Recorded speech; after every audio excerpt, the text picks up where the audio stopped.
Passing your HGV practical is the hardest part around getting your HGV license, because it's the most expensive and it's the final bit.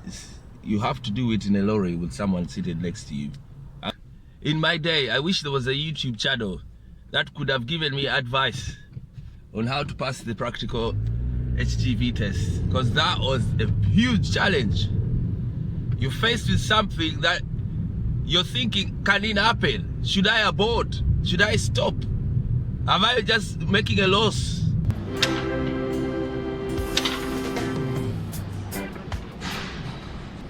First tip is you need to be fit, sober, and on time on that day. Do not ever reach there in a hangover or tired or not fit physically. Be at your best physically. The advice to you is, if your test is coming up in 3 days, you need to take those 3 days. Think about what you're going to be doing. Revise by reading. You can read even a book on practical, so that 2 hours a day. You want to be almost. You want to be very fit. You want to, and not tired. Be on time for your exam. Reach there 20 minutes earlier. Then review proper car. It's something to do with the nerves. Second tip is you should practice in your own car towards the test. If you don't have a car, I suggest you buy one. It's so important because you have the chance to do all this practice in the evenings or towards to the journey to work and from work. So you're getting all this practice freely almost. You need a car as a trucker. You know, you're going to need a car. You imagine going to these truck places, industrial areas where there's no public transport. It's just a little trick to help you.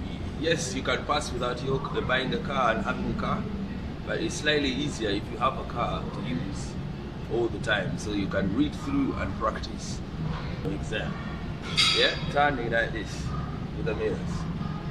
Mirror signal maneuver, that's becoming naturally. Speed limits awareness on the different types of roads. In England, the roads speed limits change all the time. If you're in town, it's different speed limits. Get out of town, a little out of it. Dual carriageways, better speed. Motorways, you're flying. You want to know because on the exam, they will take you to different roads. That is a definite. It's part of the exam to see how much you can change speed accordingly. Whichever road you're on as an HGV driver, you're supposed to be knowing what speed is on that particular patch of road. If you don't, you're going to drive at the wrong speed. If it's a 20, you drive at 20, 30 is 30, 40 is 40. Motorway, they will not take you there for exam. Also, you want to be efficient, to drive at the speed, you take it as a target. Simple as, if it's a 40, they want you at 40. You can, 40, 39, 38, 41, that's what they want. 30, you keep it around 30. Do not go to 32. But 31 and 29, and 20, 30, 30, 40 is 40. Next one. Fourth point is you have to show that you can be calm when required and assertive when you need to. What do I mean by that? Many times, say you reach a situation and you have to slow it down. They want to see that. You can carefully let drivers, other drivers, especially car drivers, safely to go through. But then straight away when it's cleared, they're looking for that quick, assertive, back to the speed. You need to show slowing down when you need to and increase right away when you need to. If you don't have that assertive, quick increase, you will be failed. Alright, the next one is you want to do progressive driving. Assume it's fine and no one's going to stop you. That's how you drive. An instructor told me that when I was driving towards the roundabout, you have to roll to the roundabout, assuming that you will go through without stopping. Do not come to every roundabout and start stopping and yet there's no one. We'll fail you for that. Roll in a certain speed that lets you to carry on if there's nothing going. Also lets you to stop if you need to. Hesitation is a big normal.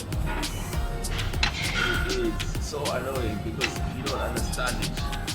You don't even know what they mean, what they want you to do, not to hesitate. The final part of trucking, something to do with hesitation, is brain work. That's what I'm going to tell you. The final part before you pass is you have to take it inside your brains. They get into your brain part.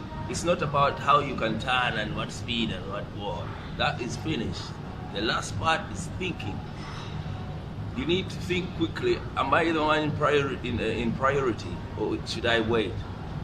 Am I in the right? Am I in the wrong? Should I let them go, or should I go? That is the last part of it. If you don't get that, you're going to be hesitating all the time and failing until you get it. When you come in, you know that you're right. You keep rolling. If you stop when you have priority, they're going to say you hesitated. You need to be confident on that day. The final part is something very simple. It's not even to do with the driving. I bet you guessed it already. Stay tuned, I will tell you why it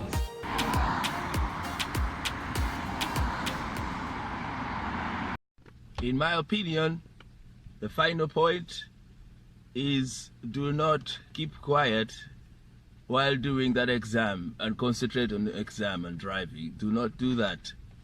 You want to break out you want to create conversation. As cheeky as it sounds, I only discovered that towards the end. Imagine if you're the examiner and in comparison, one student is quietly turning and getting on with it, and then the other one is doing it while chatting with you. Who would you think is more confident? Who would you think is more ready? You know, the first few minutes concentrate and show him you can do it. But then after a few minutes, because is it 45 minutes, I think? Within those minutes, say 15 minutes, concentrate, get on with it. After some time, make sure you break out into conversation. You want to drive properly and also have a conversation. You look good because you look more relaxed if you can chat. If it's towards a big junction, you have a little quiet, keep quiet more, and then chat when it is straight and nothing else to do. Speak with someone. They will like that, they will pass you for that because you make them relax as well. Looking forward to hearing from you in my comment section. If there's anything that's not clear or an extra question, just bang it on there in the comment section. Upcoming is, I've had also another response about driving hours, driver's hours and rest periods. People are failing that. As soon as you pass, that is the first issue you're going to go through. You'll have infringements because you don't understand what days you need to do, what days you need to stay.